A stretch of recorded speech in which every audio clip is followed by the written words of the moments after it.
Good evening and welcome to the January 17th, 2012 Waterboro Board of Selectmen's meeting. If you'd rise, please, for the Pledge of Allegiance. I pledge allegiance to the flag of the United States of America and to the republic for which it stands, one nation, under God, indivisible, with liberty and justice for all.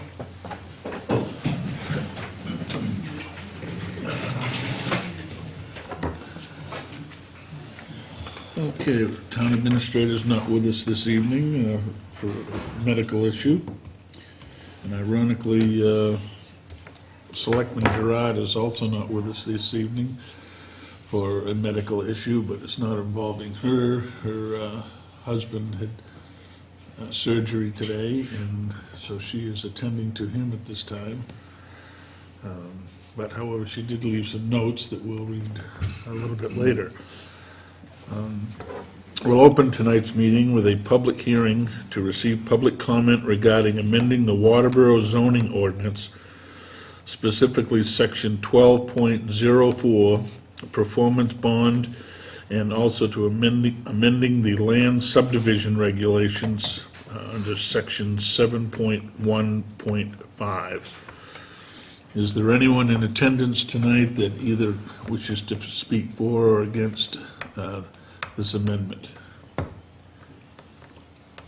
Is there any member of the board that wishes to speak for or against this amendment?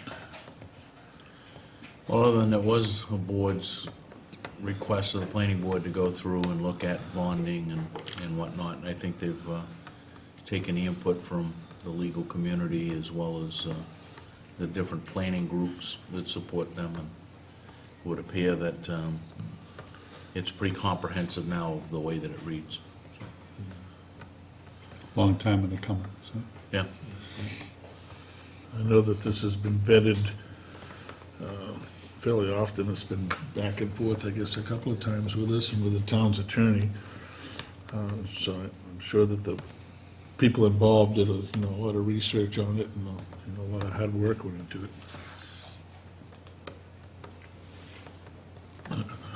Seeing that there is no further comment on this, we'll close the public hearing at this time.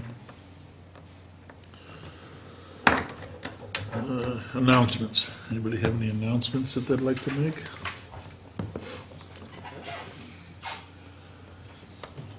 The only announcement is just got a text from Nancy, she's on her way. So she's hobbling here. Okay, the town administrator will be with us, so I guess that we'll remove the cookies that somebody baked the board, and we'll put them down here. Not that Nancy can't have one, but... All right. Next item on the agenda is the hearing of delegation. Is there anyone present who has any business that they'd like to bring before the board?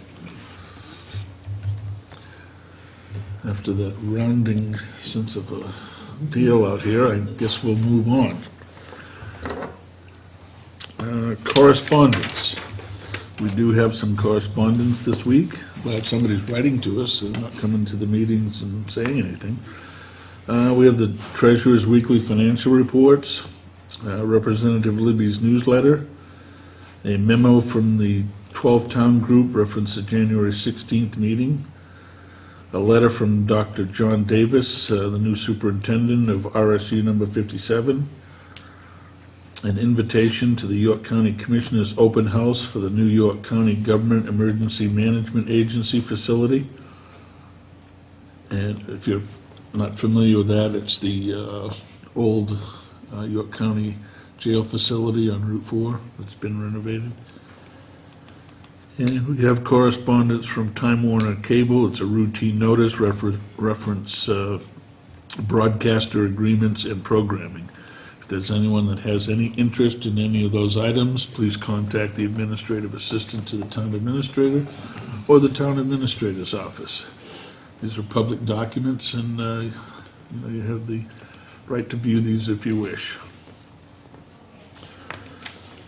We'll move along to the Selectmen's report.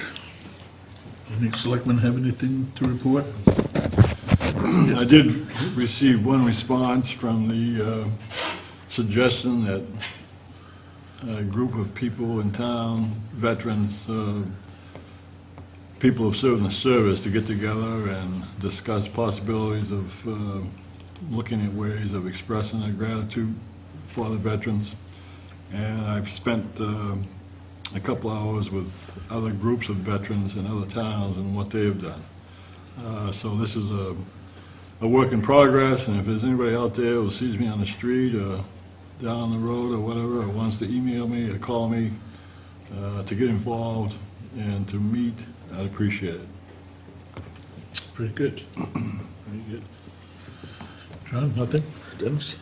No, other than I will be attending the regular meeting of the Eco-Maine Board of Directors on Thursday, so I have some information in regard to that next week. So. I have an email from Selectman Gerard, who, as I said, couldn't be with us this evening, but she would like to have this read, as there are, a couple of items that have significance here. The York County Advocacy Group is meeting next Tuesday at the State House in Augusta around 11:30 until about 1 p.m. For those that are not familiar with this group, it is comprised of town managers and administrators from the 29 cities and towns of York County, with the intent to meet on a regular basis with elected officials who serve in Augusta to discuss issues of importance to York County and ensure the towns and cities' needs are being met.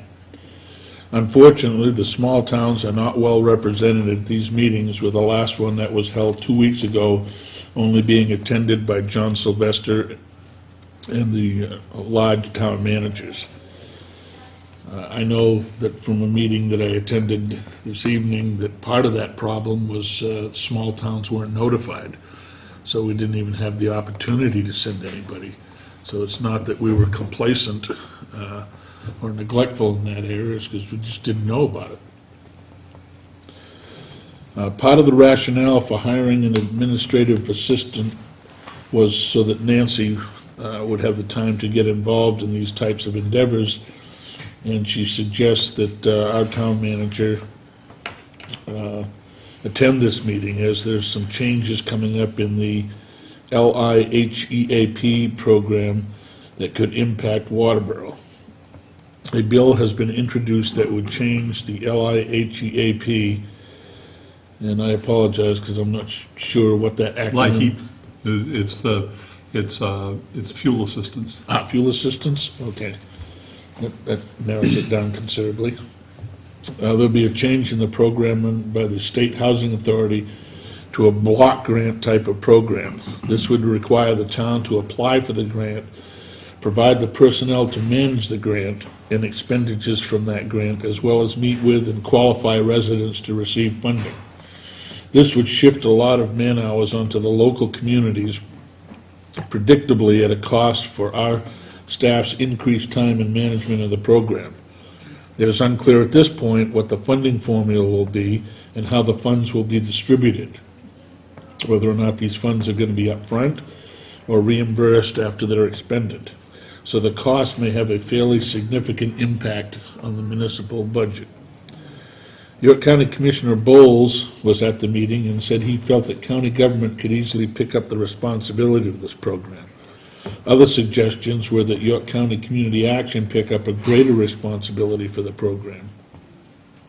There will be a lot more discussion on this Tuesday in Augusta, and that's why it's felt that our town administrator and possibly our general assistance person should attend, because this will impact the town.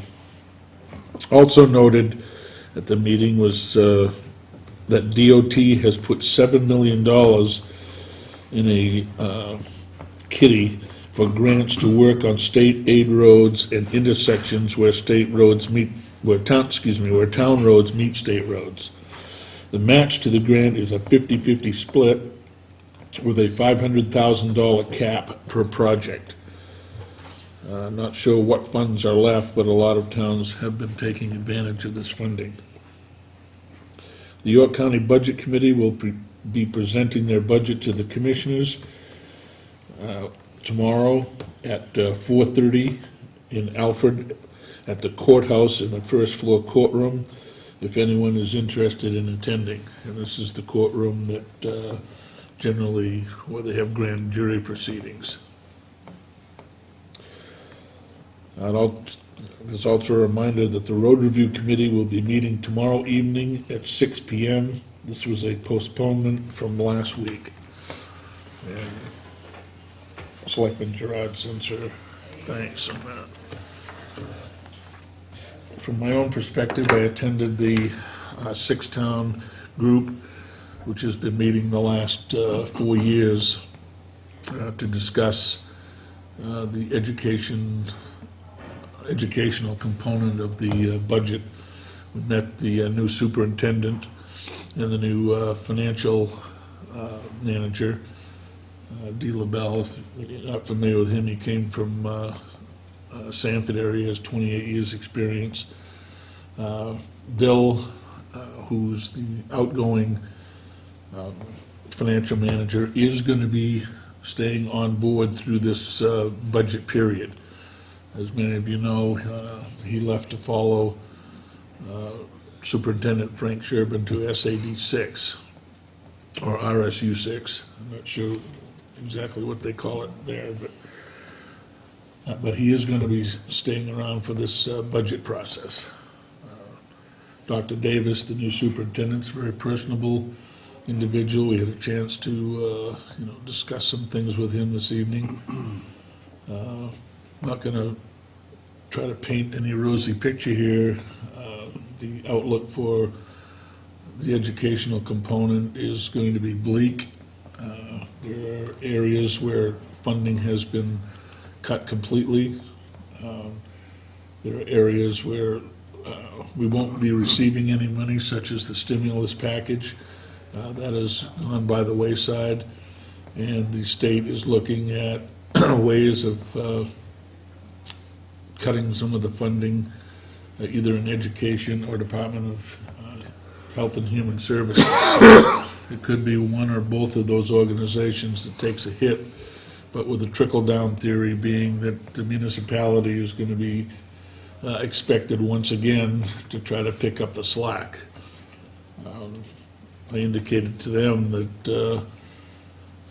this municipality, at least in one, has been picking up the slack, for quite a while, to the detriment, I think, of the citizens here overall with respect to our infrastructure. We've compensated in the budget for the educational component and set on the back burner such things as, our roads and our buildings, the maintenance of our buildings and so forth, compensation for our employees who've not had, any raise at all within the last, 3 years, except for pay steps that were already previously negotiated. So it's going to be an interesting, I guess, discussion over the next several months as we get into this. Our next meeting is going to be February 21st. It takes place at the Alfred Town Hall and their Selectmen's chambers over there. We're waiting for a firm figure from the state on what monies, if any, are going to be available so that can be implemented in the budget project as they move forward. So the state doesn't even know, at this point. So it's kind of a crapshoot right now. I mean, a little history there, oftentimes the state doesn't come up with it until May. So, Right. it's, you go right through with a quite huge question mark.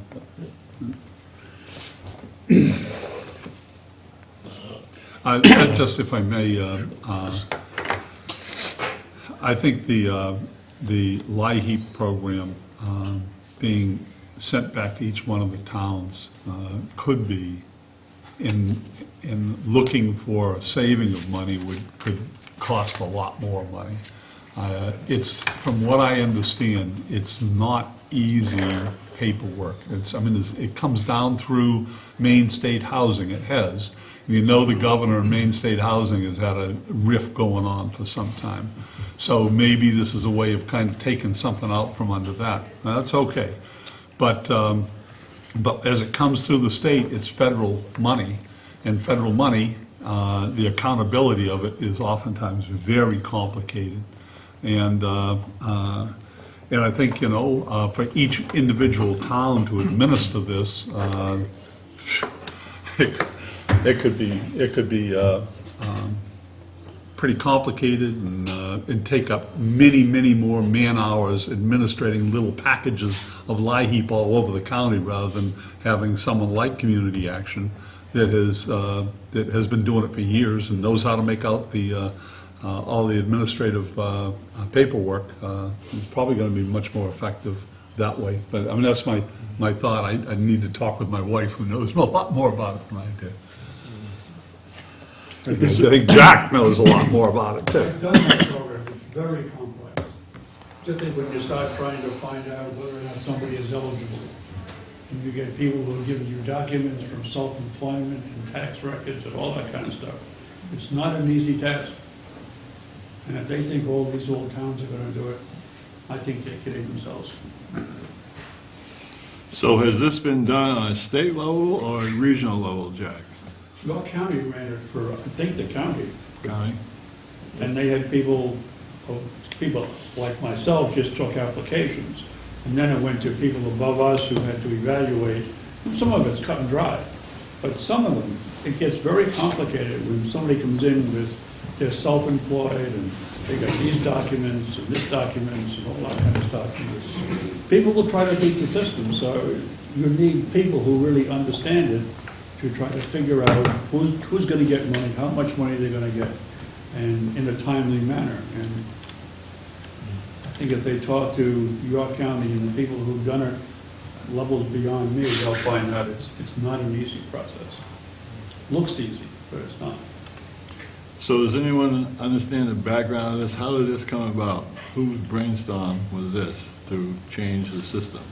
No idea. The only information that I have is what was relayed to me in Selectman Gerard's Yeah, email. I saw the email, but. Yeah. Yeah. And I think, and I'm not sure, but I think the impetus may have come from the governor in that I think that there's Maine State Housing there's been a rift there. And I think this might have something to do with that, is disassembling part of Maine State Housing. I see it as symptomatic of a larger scale effort by the state to put more of a burden back on the municipalities. This is just another straw on that camel's back. The other examples are, turning back roads for the local municipalities to deal with. It's just one other thing. The schools again is that other big straw. So you just wonder what else is going to be Well, thrown it's a back. bit of, I don't have in principle, I don't have a problem with the state getting out of some of that stuff and pushing it down to the municipalities. But what goes along with that is that they've got to stop dictating what we do, right? There are things that come down from the state that cost municipalities thousands of dollars on an annual basis. Fire department is a perfect example between what the legislator have done up there relative to who can and can't be a firefighter, or what qualifications they need. Insurance companies drive that, the whole work. So, and it's the same as the state. The state tells us we have to comply with this, this, and this. Well, if you're gonna start driving some of that stuff down, then you gotta take the requirements off. The same as schools, right? If the Maine Department of Education and the Maine is not gonna fund the schools to the level that then they have to back away some of the requirements that force the schools to do certain things. If the schools are gonna be responsible for their own funding, then the schools should be responsible for their own procedures and policies and everything else. So that's a two-way street. You can't just take the funding and drive it back down to the municipalities and the school boards and the school systems and the SADs without taking the requirements that are imposed by the state away as well.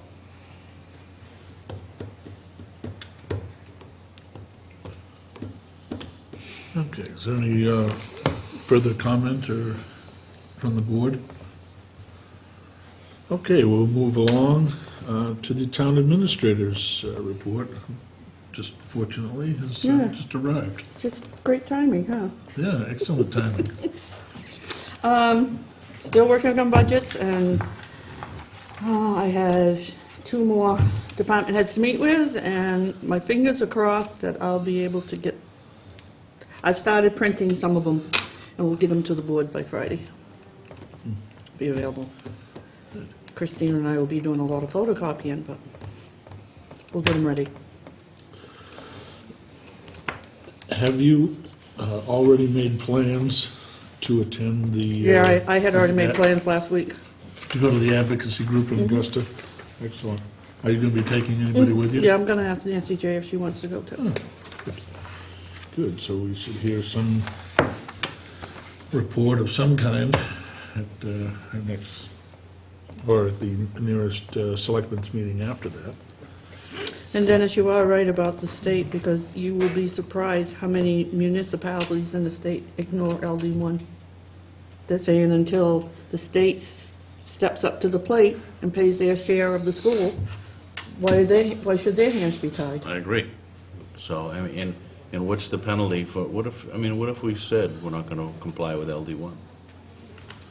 Is the state gonna come down here with a big hammer and say, you know, Well, if they did, there would be, they better get one for everybody, Buddy.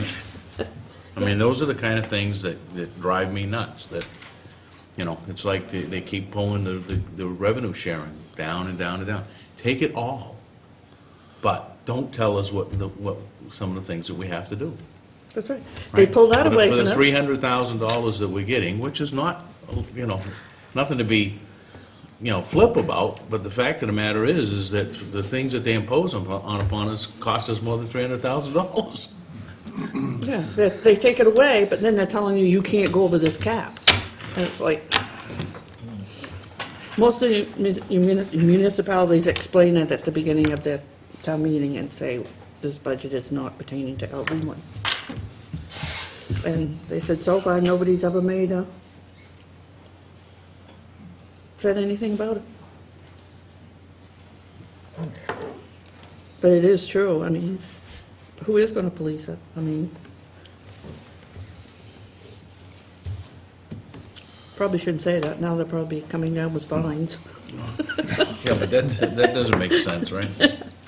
The fine probably is less of an impact than what it would be to, constrain yourself with LD1. That's right.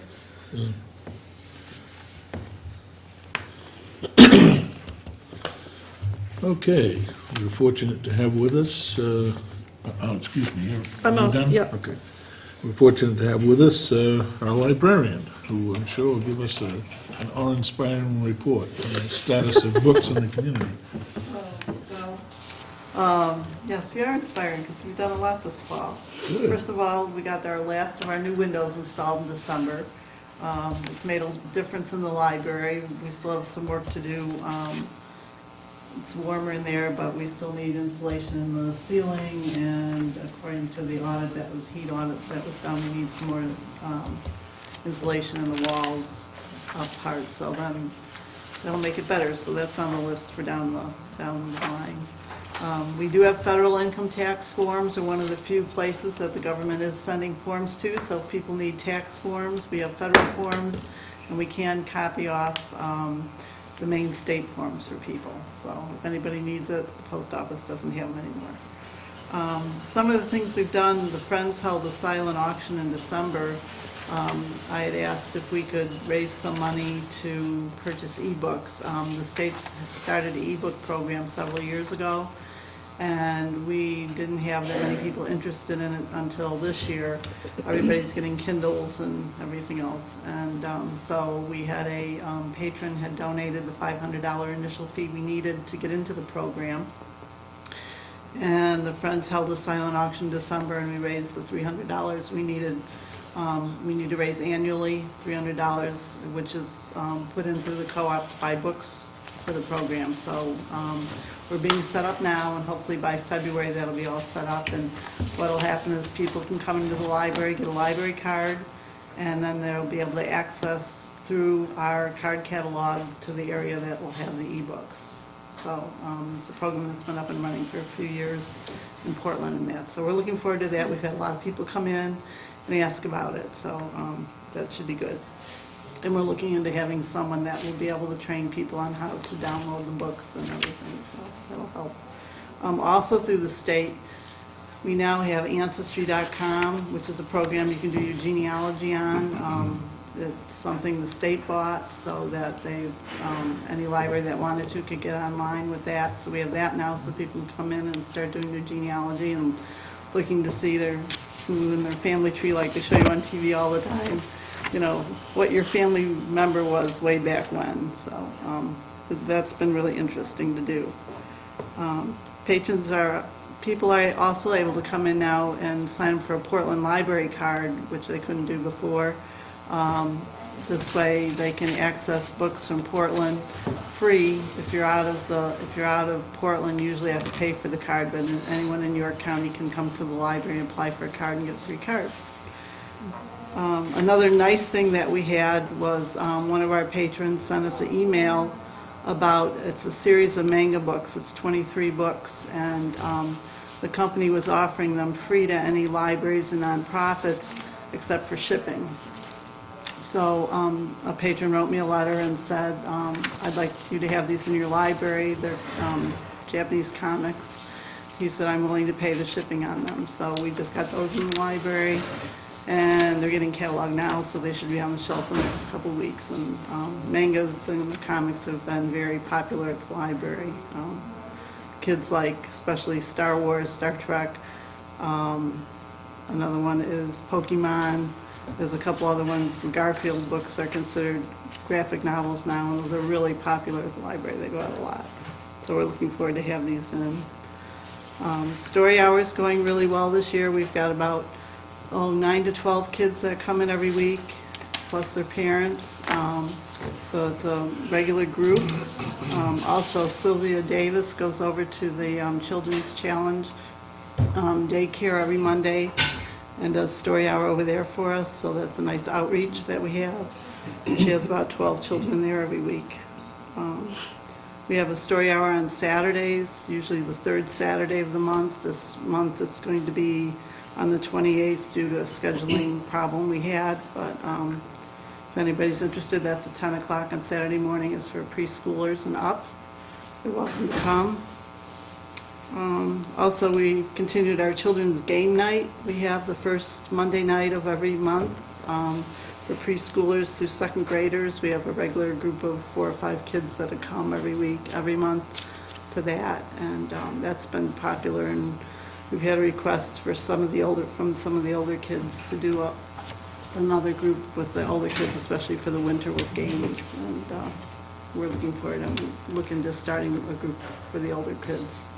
So that should be interesting. Is this board games or They're video board games? games. Or- Yep, they're board games. We have a gentleman that wanted to see about starting a group. This is his second year. He's gotten games for his son that are more educational and less competitive, a lot of them. They're more teaching kids how to interact with each other to work towards a goal, and some of them are competitive. And the kids really like them because they have to think. Some of them are story games where they roll a dice and they have to tell a certain thing from the dice in the story. And just to hear the kids, I mean, some of them are 5, 6, 7 years old, going along and telling the story and putting in things you wouldn't think of that are really fun. So they have a good time with that. So we're looking forward to doing board games with the older kids. We started this fall doing some children's programming every month to see how that would work out, and it's gone very well. In October, we had pumpkin painting. We had pumpkins donated by the farmer's daughter in Giles Orchard. We had 22 children come to do that. We had a couple volunteers that ran the program, and the kids really had a good time painting the pumpkins. Some of them didn't have regular faces on them. One of them someone gave me was a camouflage pumpkin with my name on it, so very creative, but they had a good time with that. In November, we did, the kids made a harvest basket, which was very simple. It was a balloon you blow up. They had cut pieces of yarn and lots of glue, so it was nice and messy. Wrap the yarn around the balloon and let it dry, and then broke it, and it made a really nice basket, and it was very sturdy. And the kids have been coming and saying they're still using them now, so it's something that, you know, was lasting. So they had fun with that. We had 11 children go to that. And then in December, the kids made a paper bag gingerbread house. We don't have the facilities to do all the frosting and all that stuff, so they took a paper bag, turned it into a house, and decorated it with all the gingerbread paper candies and gingerbread men and all that. And they had a good time with that. That was something that was a lot of fun. We have some future programs we're working on. We're not doing anything this month because the weather's usually bad. But we've got puppet making coming up. We're doing Valentine's Day cards next month. We're doing some painting, tie-dyeing, and some other things we've got going on down. So we're trying to develop a program with one activity for the kids every month. So we've had, like I said, 22 to one of the programs, 11 to the other program. So that's been, you know, it's been really good for the kids, and they've enjoyed it. What else do we have coming up? We have Patron Appreciation Week we have every year in February. This year it's going to be February 6th to the 11th. We make goodies that week for people. We have coffee and hot cider, and I also put out materials so anyone can come in and make a Valentine's Day for that special person. We've had a lot of adults come in and make a card for someone, not just the kids. And so that's going to be available. We'll have materials all that whole week of the 6th to the 11th. And then on the 11th, we're having a special children's workshop for them to come in and make cards. They can make a card for someone, and then we're also doing cards for the people in Meals on Wheels in Waterboro. So if someone can come in and make a card for themselves and a card for another person, we'll be handing those out and turning those over to Meals on Wheels that following Monday to give out that week. Let's see. And the last thing that I have is we're looking to start an adult book discussion group. I've had a lot of requests for one. People asking, I've been getting some emails about it. So we're going to have a meeting on Thursday, February 2nd at 7 p.m. to organize it, see if anybody's interested. They're welcome to come to see what kind of a group we want. Some groups are nonfiction only, some are fiction, some are mysteries, some are a variety of books. So if anybody's interested, they're welcome to come that date, and we'll see what people would like. Otherwise, we're getting along with the library and continue to purchase books and videos and audios as we can, and getting new patrons in, and lots of people on the computers. I don't have the figures right now, but so any questions? I think that was all inspiring. Good. And some of the work that you've done down there is, you know, very, very good. And, you know, the programs that you've instituted and the connections you've made, excuse me, on both the state and local levels is impressive. Thank you. It's nice. I know that you have a small crew of people down there that, you know, it seems like you're all working well together to, you know, Yes. achieve these things. Yeah, we have some new friends, and Bridget will talk about that, and we've had some new people interested in getting programming going at the library and doing things, so they've been helping a lot and do a lot of the work the day of the program, and it's been really nice to see. It's been encouraging because being in the same building, you know, not having that much room, but we're working it out. We bought a new table for the children's room that's lower for the kids, and that's helped out. And we're looking into getting some new chairs donated, and so we're doing some things. Excellent. Any other comment from anybody on the board? And I don't know if I should be asking Bridget this, or you too. There's only so much space there. Right. And I know you've been talking about not being able to do all things for all people in the space that you have. So I'm wondering about the focusing towards specifics that the Waterboro Library may be looking to specialize, or is there You mean in the a book area, movement or- to kind of focus into a particular area of? We haven't had a board meeting for a while, so we really haven't discussed it at this point. We did send out surveys to people about what they would like and would not like to see at the library, and if they had their druthers, which they'd rather have. And I think the majority of people said they want us to continue, even if it means recycling out things, getting new items, and getting rid of things, to keep. Everyone wants audio tapes. Our audio tapes for adults, we had like 84 go out last month. And they continue to go out. More and more people come in to ask for those. That's why the ebook readers, and that will be good. People are still doing videos since the video place closed down. We had people taking out videos, so they want that to continue. We take donations, and the Friends did help with our last purchase of those. And books, we've had people say, some people have said, get rid of your nonfiction, that's fine, and other people came back and said, don't you dare get rid of your nonfiction, because that's all I read. So I think at this point where we're at, we just have to keep our collection a little bit of everything.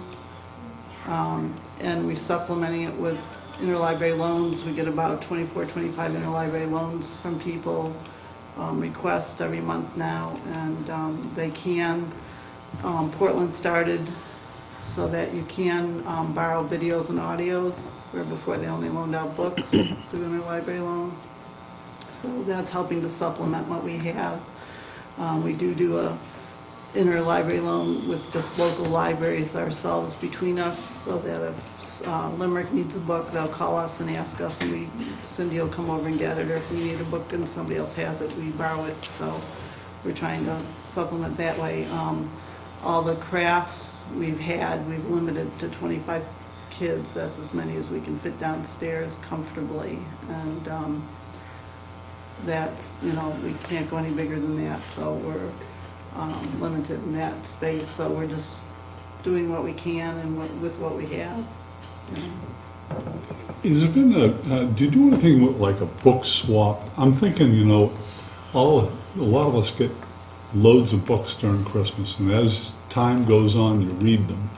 And you might pass them off to a family member, but now you've got this paperback sitting there, and say, okay, maybe you can bring it to the library. Maybe the library, you look at it and say, yeah, we'd like to put this on our shelf, or no, but we could put it in a pile because another person comes in and they might just drop off 2 books and pick up 2 books.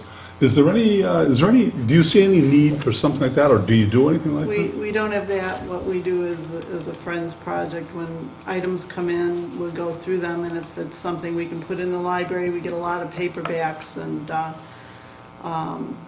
since we put a lot of those in and circulate them for a year, and then when they're not read, we'll get rid of them. Whatever we can't use. In the summer. Well, yeah. With the yeah. Well, it depends whenever we have the next sale, but what we'll do is we'll put them into a pile, and we have Bill Dunn, which I think Bridget or Jack has said before, takes all our books and he sees what he can sell online. So a lot of times people give us books that are brand new. I mean, they've gotten them, and so they read them, and like you said, they're done with them, they'll bring them in and give them to us, they're brand new. Bill Dunn will see if he can sell them, and then the Friends get that money, and that's what I've used. I've gotten, I did video order this year and audio order through some of that money from Bill, so that helps supplement our budget. And we do put books sometimes out in the hallway for people to take. Yep. But a little bit of everything, and we're trying to see what we can do to spread things out.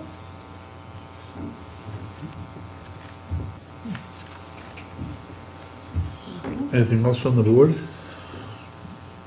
Thank you very much. It was a nice presentation. Moving along in our agenda, the library trustees. Is there someone representing them? Bridget. Bridget McCallum, Library Trustees. We actually have been working over the last few months to pull some people in, and they are the folks who've been running the programs that Ruth just described. And at first they were intimidated by the idea of becoming a trustee. And so we planned the programs for last fall, and we just had a meeting and planned the programs for the spring. And I said to them, if we were to continue more or less like this, would you be willing to be a trustee? Because it's healthier for the library to have a full complement of trustees than to have just two of us and have you folks sort of adjuncts program committee. And they all said, sure. Because by then they were not intimidated anymore because they'd been involved. We'll probably meet a little more often than we have been, but it won't be as often as we used to meet the once-a-month meeting. In terms of focus, I think that is an ongoing discussion, and I have an interest in freeing up some space in the library for what I call the cozy corner, to have a comfortable chair or two and table, and where people can come in and read the newspaper or read a magazine. And right now we just have the kids' craft table where kids are gluing things and other people are on laptops, and it gets pretty busy sometimes, especially when large families come. Have we acquired any laptops that way? They've been glued to the table? She never thought about that. No, I think people are pretty attached to their laptops themselves. So, but as a personal project that I'm cooking up after having been in Texas working on a large mosaic wall, the library is very, very plain now. We had 2 trees out front a few years ago. We've had some nice gardens, and then they've become totally overgrown gardens.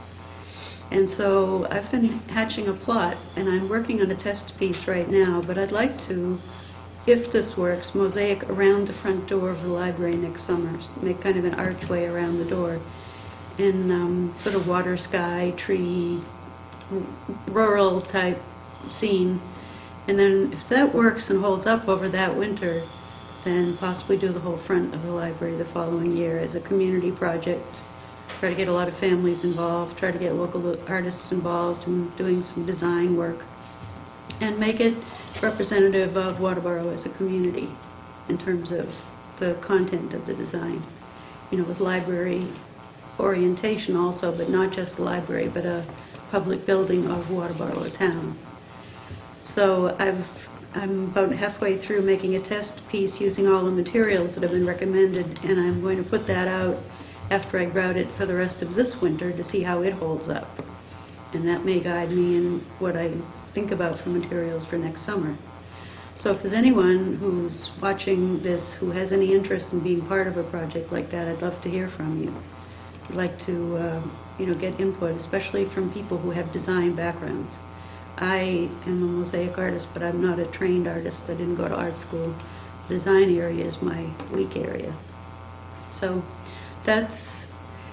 and this is something I'm just going to throw out there now, say to you, because again, it's a pipe dream in my mind. But I could see us taking the gardens out and putting the whole front right down to the ground of mosaic, from the roof over the peak down to the ground, and putting in 2 cement slabs and having picnic tables for 3-season outdoor use to expand the patron space for activity in the library, for either activities or people just sitting with their laptop using the wireless. So I don't think I've even told Ruth that last part. or the garden club. But anyway, I'd be, anyone who wants to give me some input, my email is bridget@waterborolibrary.org. I think we had a chance to speak at the tree lighting ceremony. Yes. What do you call it? At the Taylor House, and you had indicated on this mosaic that you're gonna construct it in such a way that it would be movable in the long-term event, I guess, that Waterboro does move on towards a library, that mosaic could also be moved to a new library setting. You Yes. still have that in mind? Yes, it would be applied against the building, because you can't mosaic on clapboards anyway, the wooden siding.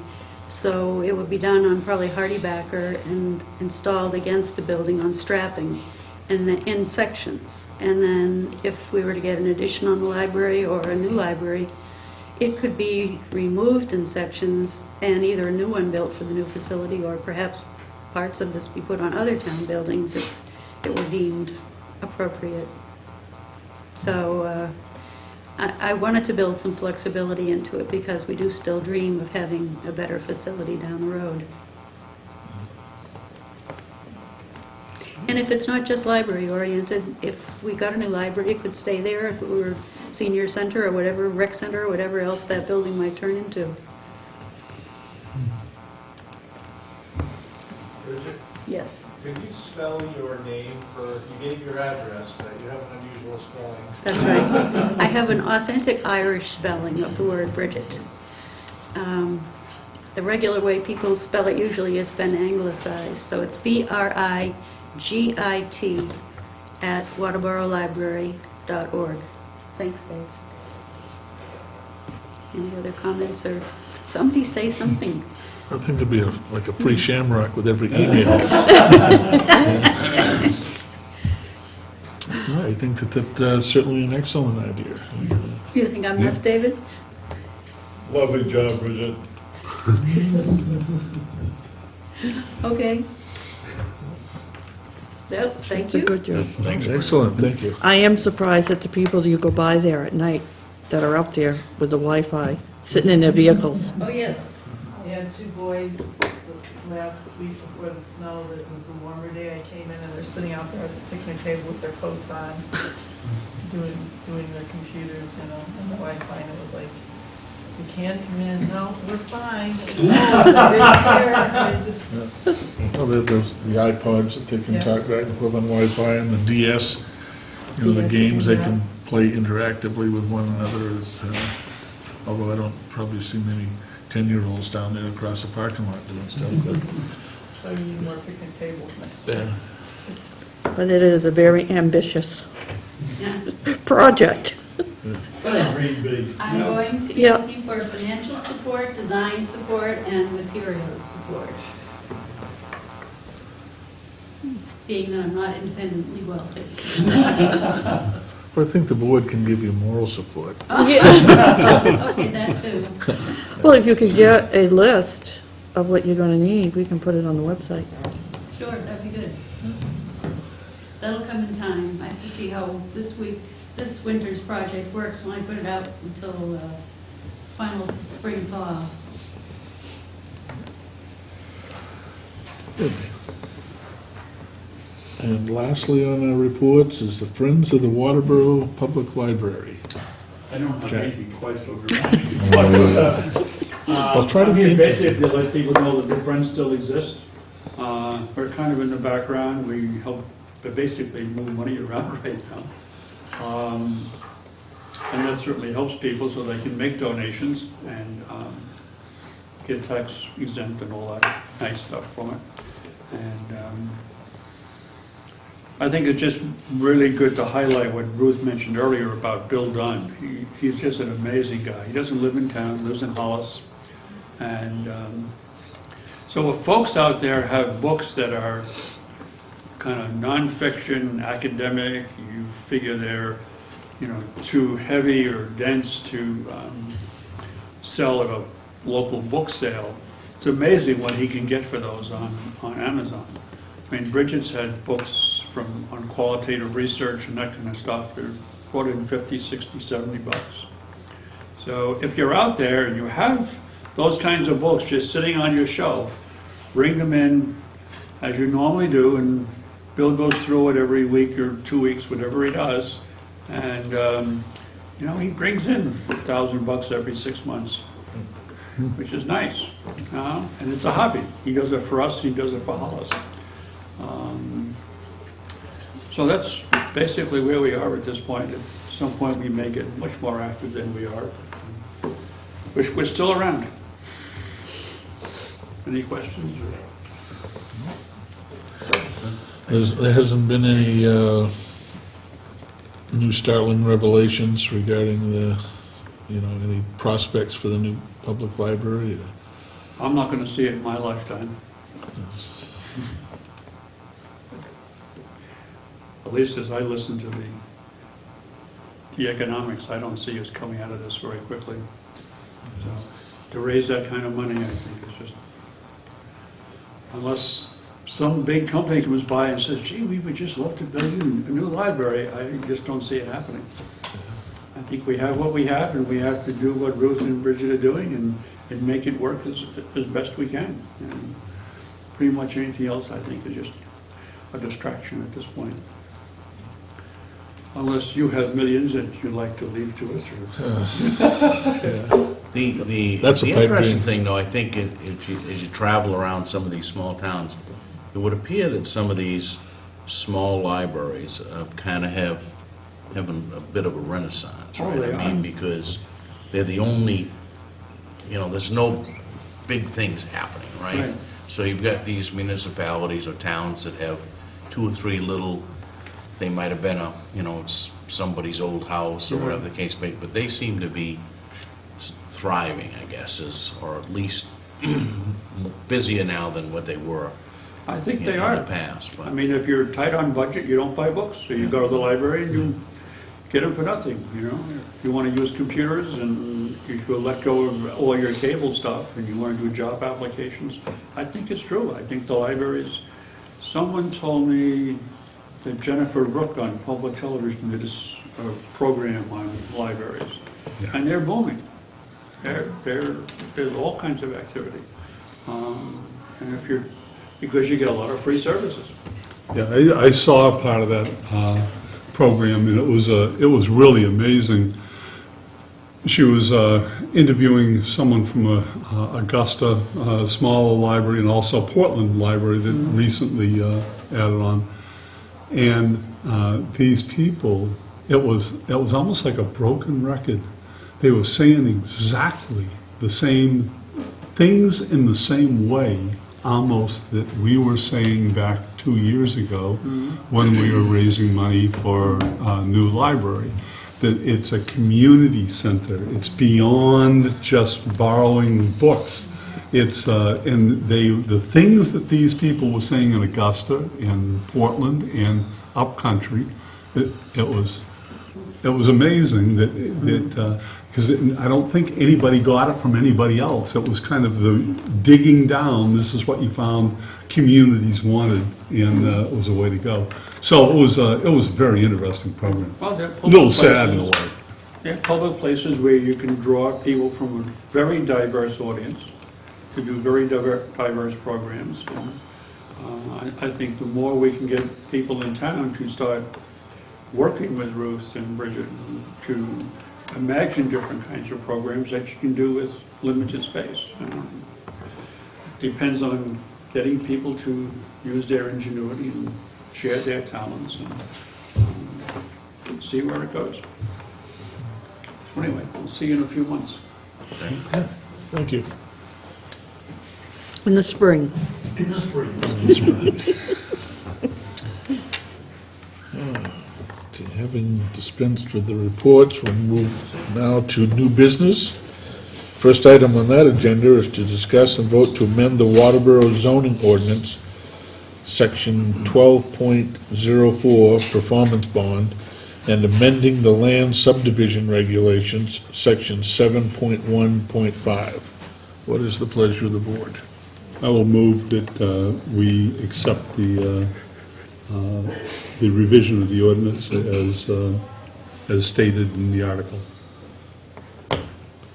Second. It's been moved and seconded to approve the amendments to the Waterboro Zoning Ordinance. Is there any discussion? Seeing none, all those in favor? Opposed? The motion's carried. Second item on the agenda is to discuss and vote on committee appointments. What is the pleasure of the board?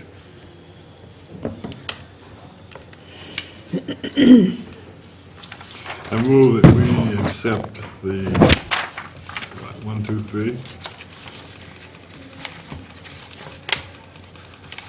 should be. I think there's a library My link's appointment not for working. James Bowley for the library trustees, Michael DeAngelis for assessing board of review, and Patricia O'Neill for the transfer station recycling committee.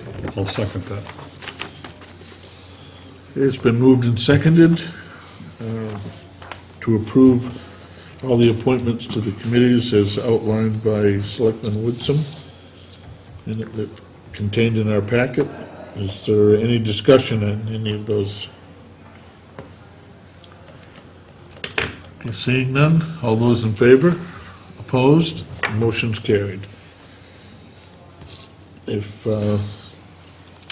you can see that letters go out to them, and also a notification to the chairs of those committees advising them of the either new members or the reappointed members. Would certainly appreciate that.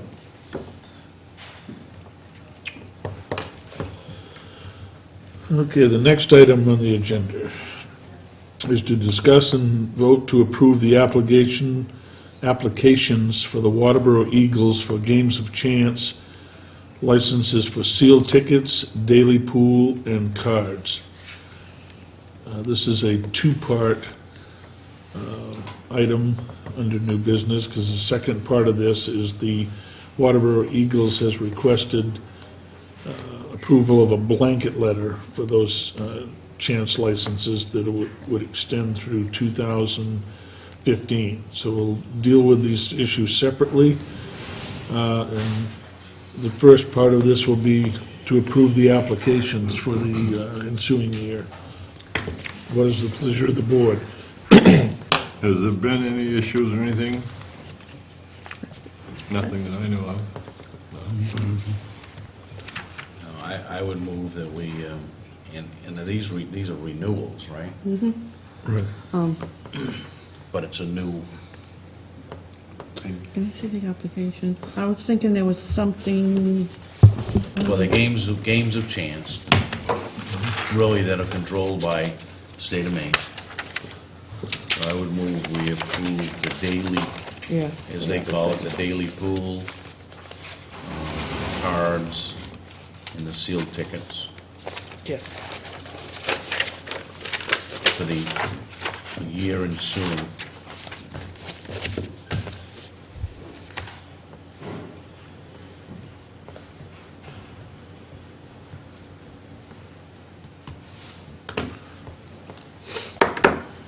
We have a motion on the floor. Do we have a second? We have a second.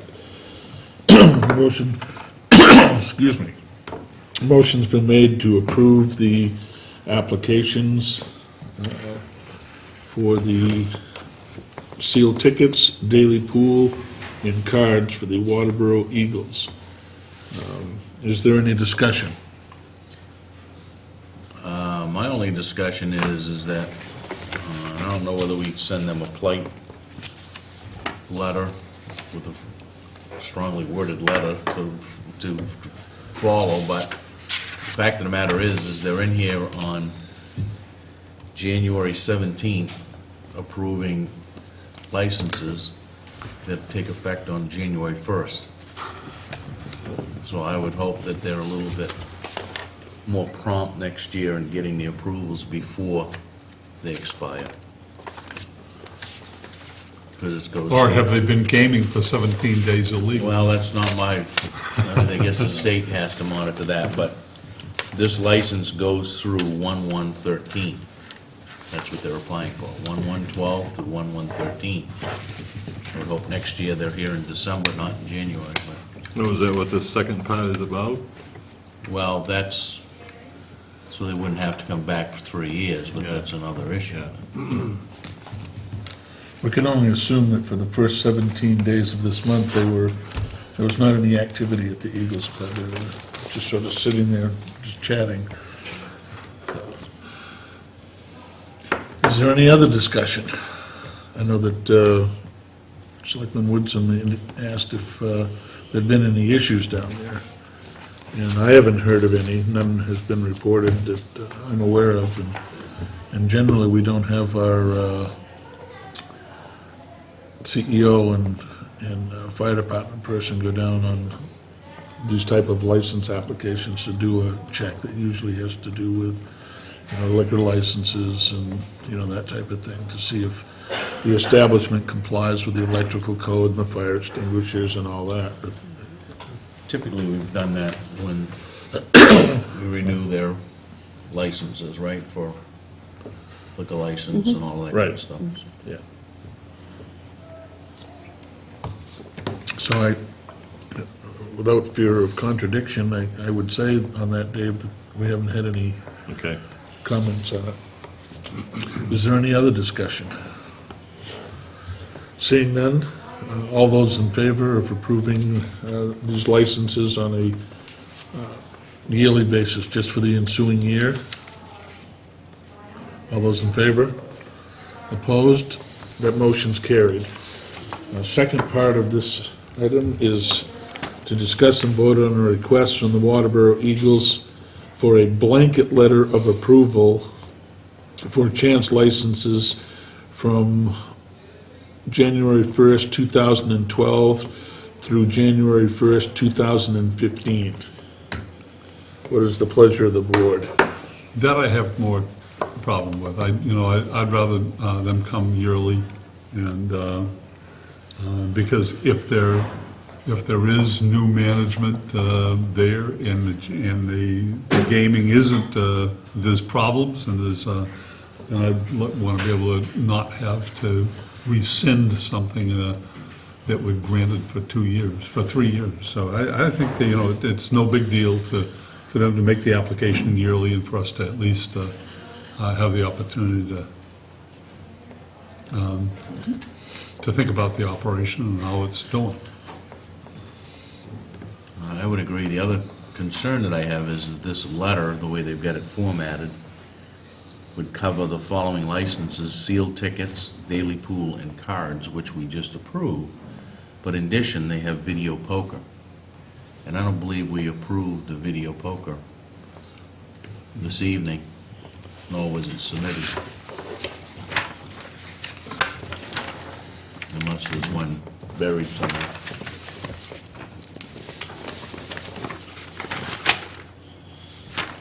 It's for the sealed tickets. Daily pool and cards. Right. No, So,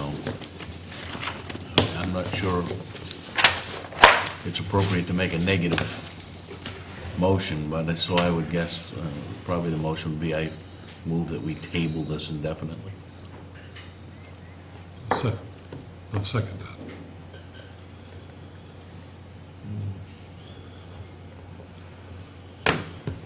Can we have a previous motion? Oh, no, we're just up for discussion. Okay. So the motion is it had been made and seconded to table this indefinitely. All those in favor? Opposed? Motion's carried. Did you so notify the Eagles on that?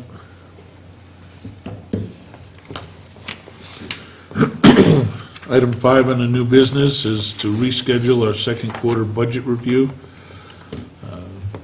As most of you know, we had weather conditions that weren't conducive to having everybody gather here for that. So out of the interest of public safety, we canceled that meeting. But nonetheless, the work is still there, so we have to reschedule it to get that completed. What's the pleasure of the board on an acceptable date? Weren't we talking about something like the February? We Second or gotta- second. Yeah, but that's a backup date for next week's meeting. So Right, for the 26th. is there any reason that we couldn't do this on the 31st? I mean, it's the fifth Monday of the month. Fifth Tuesday of the month, I'm sorry. Sounds good to me. And we just do it that night and maybe a little, you know, I mean, as you go through it, there's really only maybe 4 or 5 areas that I would have concerns with, and maybe we, you know, have the department heads and quickly go through this without a lot of, you know, detail. I think we've got the reports and. Now, I'm wondering on this, you know, rather than kind of a blanket, all department heads come in, if we go through this, and if there's, like you said, if there's in some areas where there's questions or issues, ask those particular department heads to come in, and rather than having someone come in and sit through something where there's no questions. You know, there may be 1 or 2 or 3 departments that everything seems to be in line, there's nothing, there's no questions that come up, and, You know, I guess my put, John, would be, you're right, let's, you know, if we schedule it for the 31st, maybe after our business meeting, and, you know, we really got there's some issues with general government, but Nancy takes care of that anyway. Yep. So she's gonna be here, and then we have roads, fire department, parks and rec, and transfer station. Library, I think we're fine. I can't see having Ruth come. What are we missing? Other than that, so I think those 4 Yep. major players, right? We can't have the school board here, but those 4, I think, represent the lion's share of, other than general government, which Nancy would take care of, so I would say let's limit it to those 4, and unless somebody sees something that helps. nothing is, it needs to be dealt with before that 2-week period. I mean, the only real issue is gonna be, I think, the discussion that we started with roads. Do we have to have permission to use the FEMA money? I think we were gonna ask that question, right? Yeah, we got a response back from Ken, but I was thinking of that, I'm trying to remember, he said if we don't have a catch-all, we have to do, but I was thinking it was, do you remember, Dennis, when we used to have to put them all on the warrant?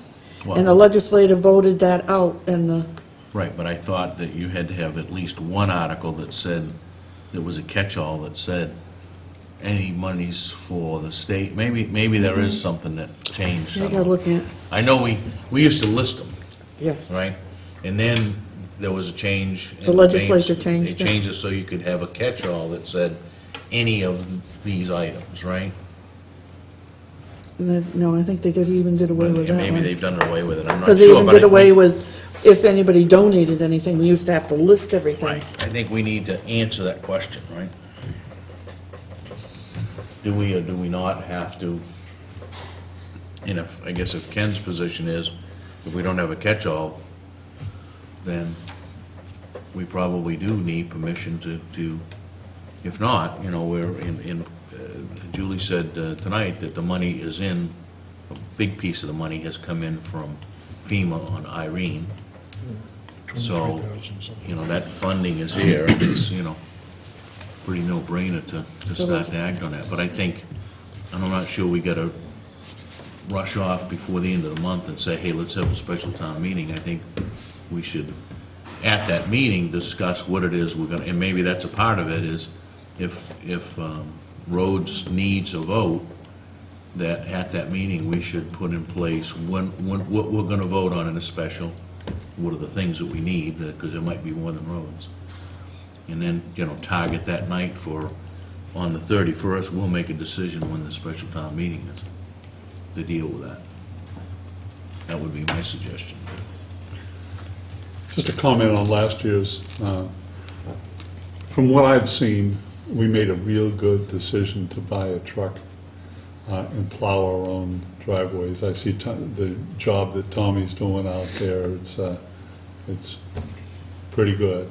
And you know, it's, when you have a snowstorm and icing and stuff like that happen in the middle of the day, he's there. So Well, I think- I think we made a good move on that one. Goes without saying, I think The sanding too. you've got a couple of, folks like, Tommy and Pete, if they're on the payroll, if they're not gainfully employed on a daily basis doing something constructive, then shame on, us, right? So I think as long as you give them the tools and the projects that gotta be done, I mean, I think they do a great job. Not to say that no one else, but I mean, Pete has, built stuff, and, Tommy is, as long as he's, got work to do, he does a great job with it, and we gotta make sure that the work is in front of him, right? So I think you're right, and I think it was probably a very prudent move to, So would this 31st meeting be just regular time, 6 o'clock, or what are you I talking? think we have our regular meeting, let's conduct our business, and then at 7 o'clock, Okay. we'll set the meeting up so we can get done, and then at 7 o'clock, we do the financial review and hold it to an hour, right? Shouldn't take us more than that. Because I think all we're doing is to say, hey, we might have to, tug the boat in the port or starboard direction, right? Just to make sure that we finish clean. And it would help also if any of the board has any questions, so we could give it to the department heads beforehand, so that they could have the answers that night. The question that I have of recreation, I talked with Mike, and he knows this is where I stand, is that now that he's bringing in more money than he was last year, that if we're gonna have enough that we can actually support not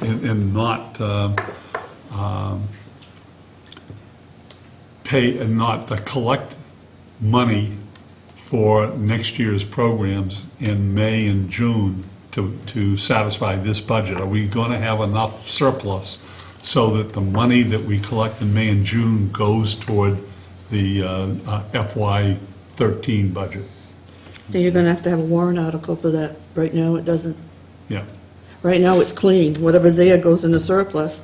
And if he has $20,000 at June 30th, we just take $20,000 from surplus. It's cleaner than trying to carry forward any balances, because, you know what, you start one department doing that, I've already heard the roads want to do it, the transfer station wants to do it. I mean, you're just. Well, then, in doing that, which is, I don't have any problem with that, as long as the money is, as long as we know that it's going into surplus, and we're not behind the 8 ball, so to speak, we're out in front of it. Right, So that, right. so that we put that amount in surplus that would be needed for the summer programs. Yeah, Well, couldn't I they, don't- go ahead. I don't, you get John, if you look at the numbers, he's not ahead. He's not ahead Yeah, with collections, right? It's better than he was last year, yeah. but he's on target to meet the number this year, right?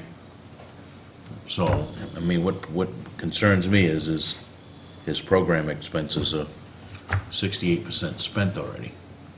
So unless there's something dramatic gonna happen in the next 2 quarters, he's gotta manage that going forward. Because the revenue's pretty much on plan. He's 52% collected. Was there some equipment bought in the fall for the No, it's all upcoming year? program expenses. Yeah, oh, yeah. Well, I assume he didn't buy equipment for programs, maybe he did. Yeah. He didn't buy that large screen I don't know TV if that there he are was any looking mats or for. anything like that bought. Okay, hypothetical question here, or situation. Let's say there was $20,000 from some department that was rolled over in surplus.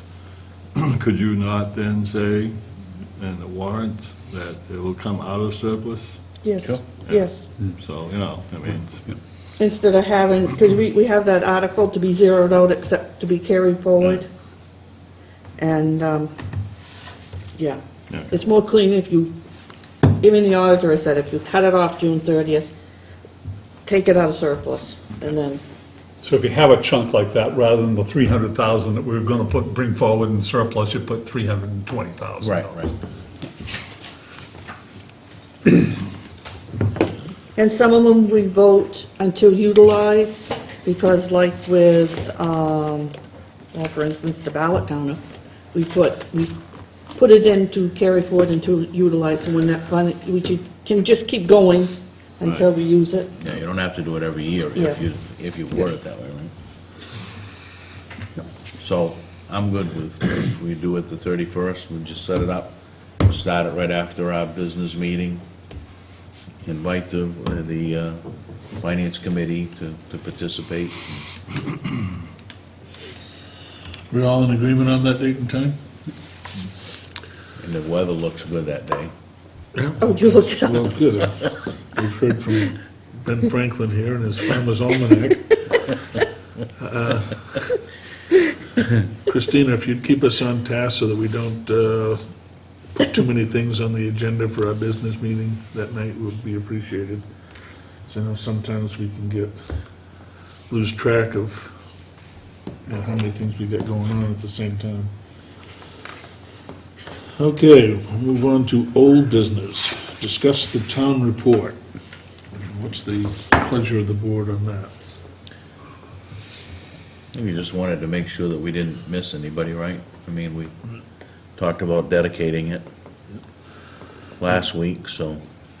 Who'd you dedicate it to? Well, we haven't yet. We were still seeking nominations. I don't know if anybody had the opportunity to look at an article that was in I believe it was in the Journal, and it had to do with a lady that has apparently had an awful lot to do with the town of Waterboro. She's Yeah, in it's a a nursing church. home now. The Old and Corner and Church. She's with the Old Corner Church and stuff like that. I know that we have... Esther Smith. Yeah. I know that we have, at times in the past, had multiple dedications, and I'm wondering if this wouldn't be something that we'd want to explore, get a little bit more information on it to see whether or not this is a worthy... Well, I think the concern the other night was we raised at least one name, right? Yeah, John And Tufts. John, and not to say that we can't, we can dedicate it to somebody or recognize other people in it, but, in fact, Dave and I kind of talked out in the parking lot after, we all live in this little bubble. It's called the town office, right? And we don't sometimes look outside of, are there people really, making a lot of things happen that we should recognize in a municipality, that just because they're not involved in town government doesn't mean they're not doing great things for the town, right?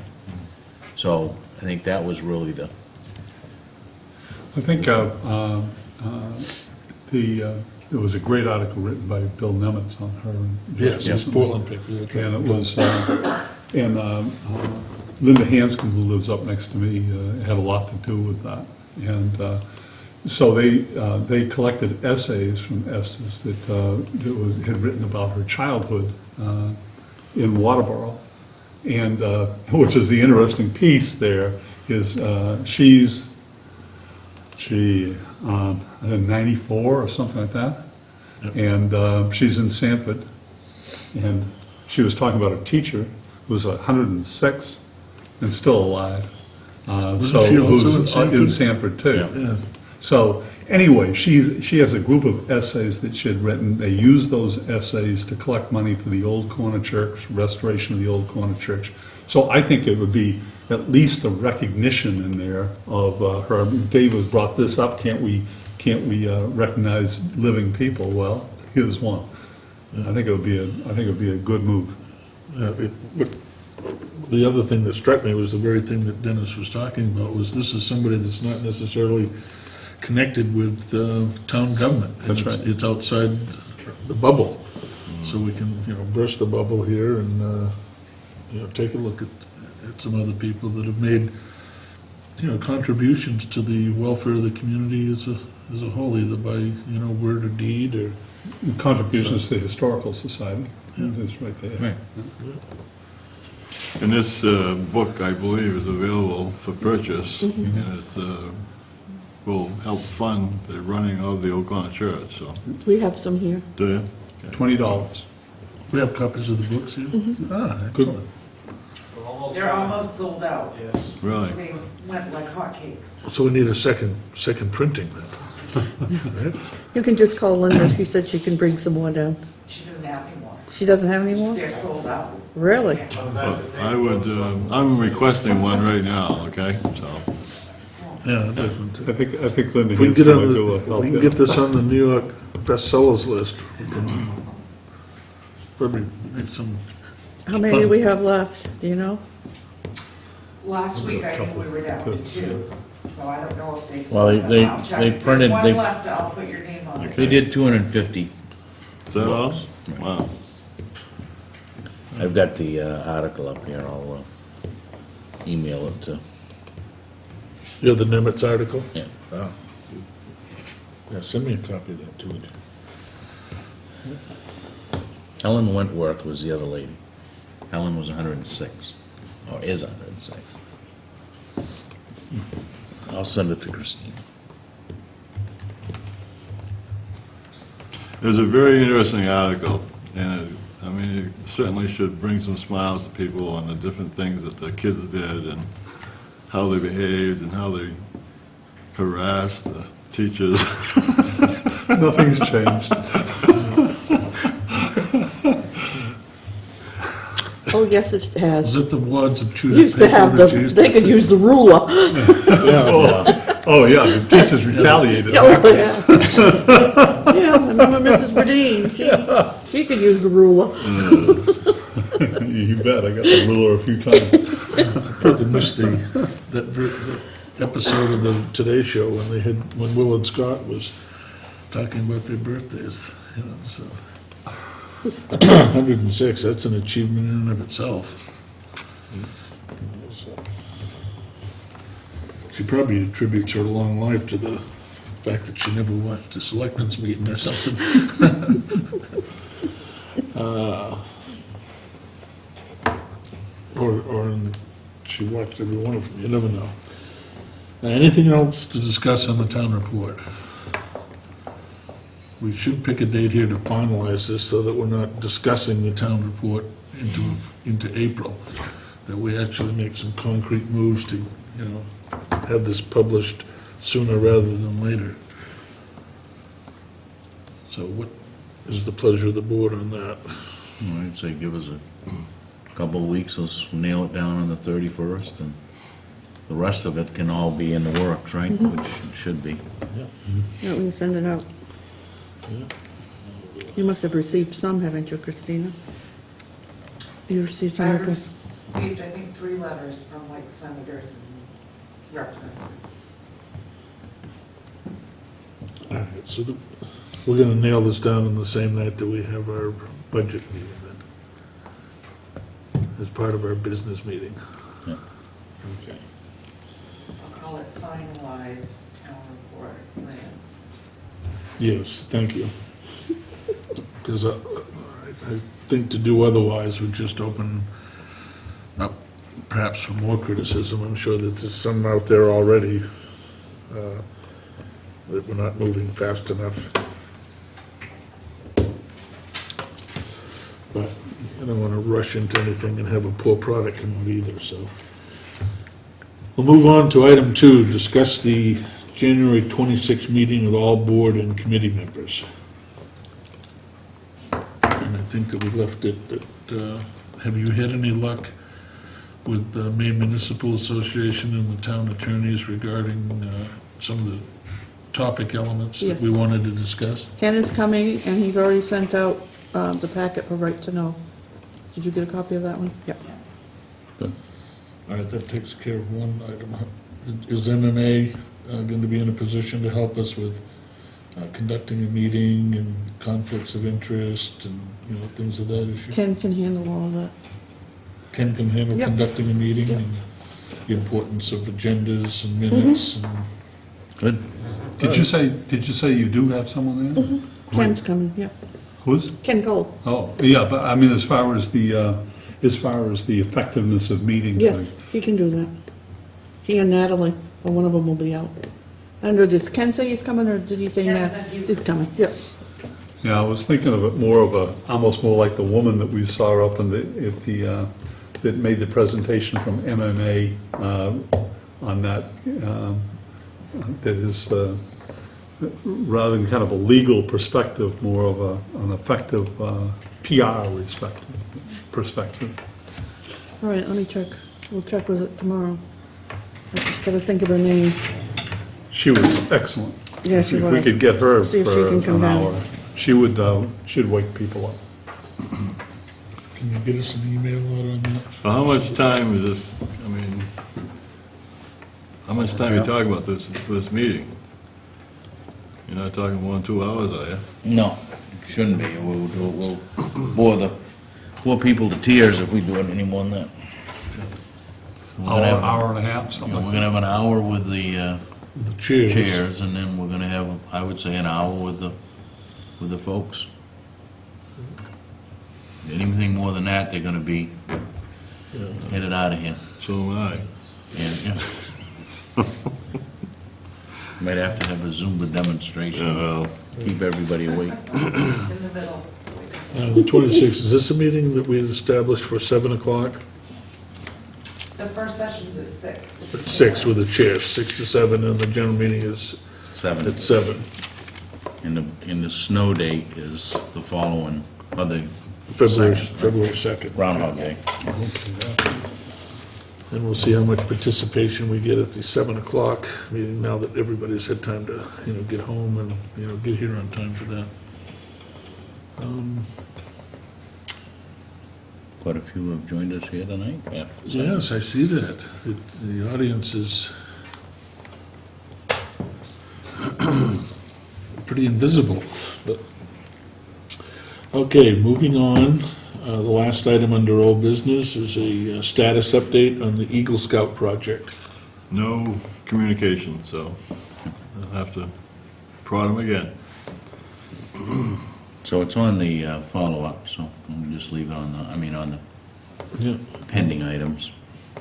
yeah, can we move that to pending? I think it's in the pendings now, right? Well, that was under old business. Yeah, but I think it's in the pendings as well, isn't it? No, No. but it will be. Okay, Chair will entertain a So motion. Second. I assume you're talking about. Over the completion of that was a $10,000 raise for the members of the board. Should I do something? We'll entertain a motion for, to accept the warrants for bills and payroll. We've already had the motion made and seconded. All those in favor? Opposed? Motion's carried. The chair will entertain another motion, So moved. so moved, okay, to approve the minutes of January 10th, 2012. We've had a second, I need a motion. Second. No, I have a second, I need the motion. So, So moved, okay. Everybody's in movement here, so, all those in favor? Opposed? Motion's carried. Pending decisions. We still have the public service announcements that I know that John's been working on something with that, along with our IT manager. Yeah, I have some shy people, but we'll work with them. You'll find I think an alternate some route to People achieve a little that. afraid of going before a camera, but I think when they realize that that they have a control of the outcome and nothing is going to be shown on the, without their okay, so. No big we're surprises We're or moving on it. surprise questions or, Yeah. stump the official type of thing. Yeah. Committee self-evaluations, I know that we were gonna be looking at that again on our January 26th meeting. The work is still ongoing regarding local, Logan Circle and the water runoff issue. As with the driveway opening permit language, I know that Selectman Gerard and the road commissioner, Doug Foglio, are working on that. Board and committee status, as indicated by the recent appointments tonight, we are making headway on that. There are still, I think, a couple of boards and committees that do need some members. And if you have any interest whatsoever, certainly drop by Town Hall or give a phone call to either the administrative assistant to the town administrator or the town administrator, and they'll provide you with, what's available and the application packets, and give you an idea of, how often you meet and those types of things. The Water District Survey, my understanding is that that's been mailed out, or you just got Those all? were mailed out, they've started to come back in, I think I've sent out about 150, and maybe have gotten back 30 or so. Okay, so it's- It's encouraging. Yeah. Yeah.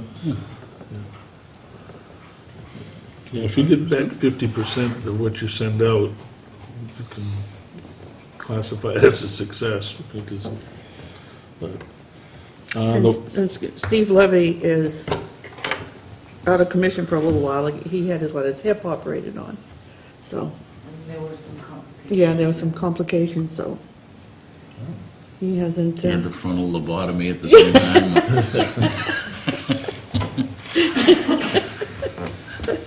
well, hopefully he'll be up and around soon.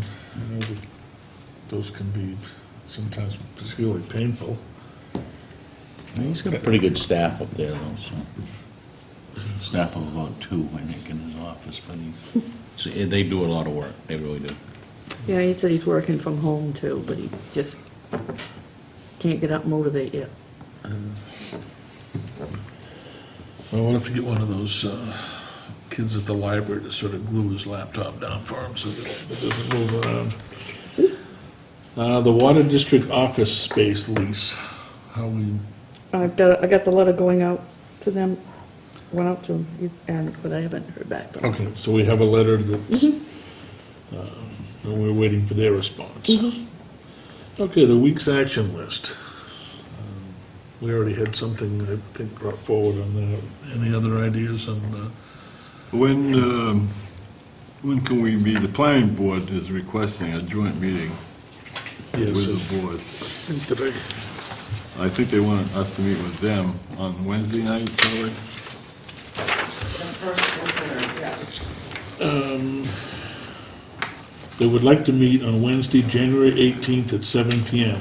If that doesn't work, the regular planning board meetings are the first and third Wednesdays, so we can pick another date. Their specific area of interest is to discuss the growth ordinance and changes to the sign ordinance. And apparently in other things which you can't remember right now. Well, since the 18th is tomorrow night, I would suggest we do it on the 1st of February. I would be in agreement with that.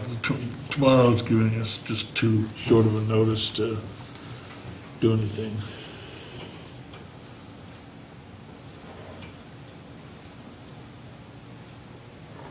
Is that agreeable to the members of the board? All right, so we'll schedule this for February 1st, if that's agreeable with the planning board. Yeah. So.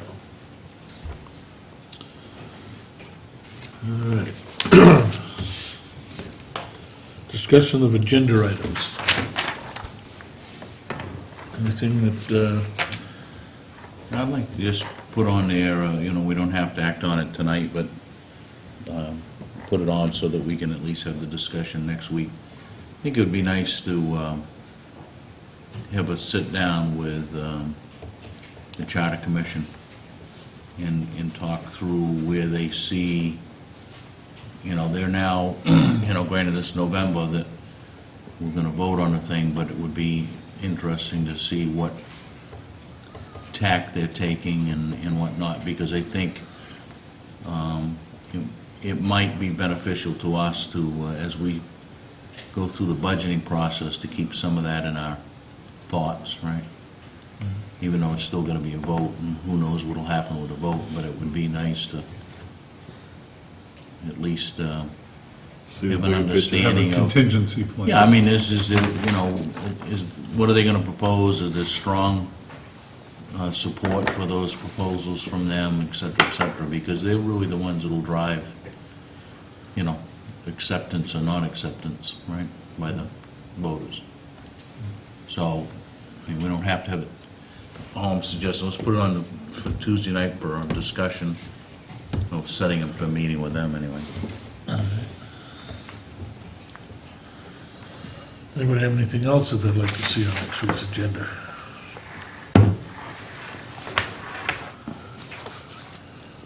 Okay, I'm sure that there'll be items that come up during the course of the week that we'll be able to add on in due time for, Well, and Friday. probably ought to stick on there the budget process, Yeah. and let's set the schedule next, at next week's meeting.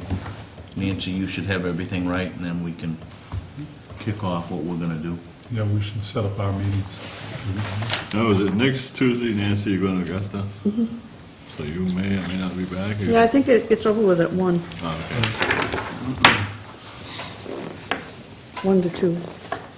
1 or 2. it's at 1 o'clock, it starts at 11:30, and ends at 1.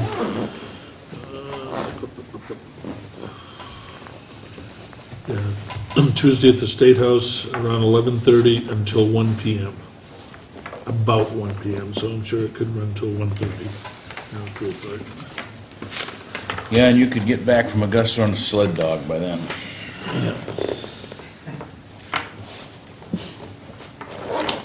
And we all know you have connections in that area, so. I know, if we ever get the race. Yeah, couldn't get the snow, although I think we get some coming up. This weekend's canceled. Okay, reminders. The road review committee will meet on January 18th at 6 PM in the Old Town Hall. This is a postponement from last week. Also, on January 18th at 7 PM is the planning board meeting at the Town Hall. On Thursday, the 19th at 7 PM, the zoning board of appeals will meet at the Town Hall. On Monday, January 23rd at 6:30 PM, the transfer station recycling committee will meet at the Old Town Hall. On Tuesday, January 24th at 6 PM is a selectmen's meeting. Reporting will be the 2020 Master Planning Committee. On Wednesday, January 25th, from 9 AM to 4 PM, York County Community Action Fuel Assistance will take place here at the Town Hall, and you should remember you need an appointment to participate in that, and you can call 324-5762. Again, that's 324-5762 to schedule an appointment. You can also find that phone number on the town's website. Just remember, you must have an appointment to participate. Thursday, January 26th at 6 PM, the Selectmen's meeting with all board and committee members at the Town Hall. While this is essentially an informational type, an educational type meeting for committee members and the chairs of the boards, the public is invited. This is a public meeting. I'm sure we'll have a rounding response as we have tonight to our selectmen's meeting. On Saturday, January 28th at 8:30 AM is the cribbage tournament that will take place at the Old Town Hall. And finally, to wrap up the month, on Tuesday, January 31st at 6 PM will be the selectmen's meeting here at the Town Hall.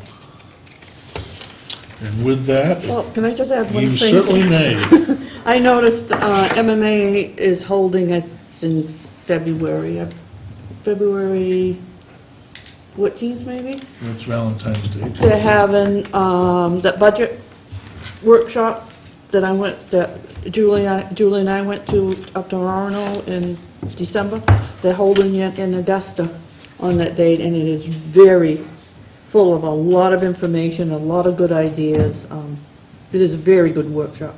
They even do examples and have you work through examples So, It's on the keep- 14th? yeah, so I think that's what it was. I noticed it, they sent it out today. Is this an 8 to 4 or 9 to 5, or is this a couple hours, or? Oh, no, it's all day. All day?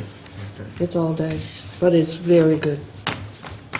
They put a lot of work into it, and they have a lot of information to give out. Very good, thank you. And with that, if there is nothing further, the chair will entertain a motion to adjourn. So moved. Been moved and seconded to adjourn. All those in favor? Motion's carried. Have a good night, everyone.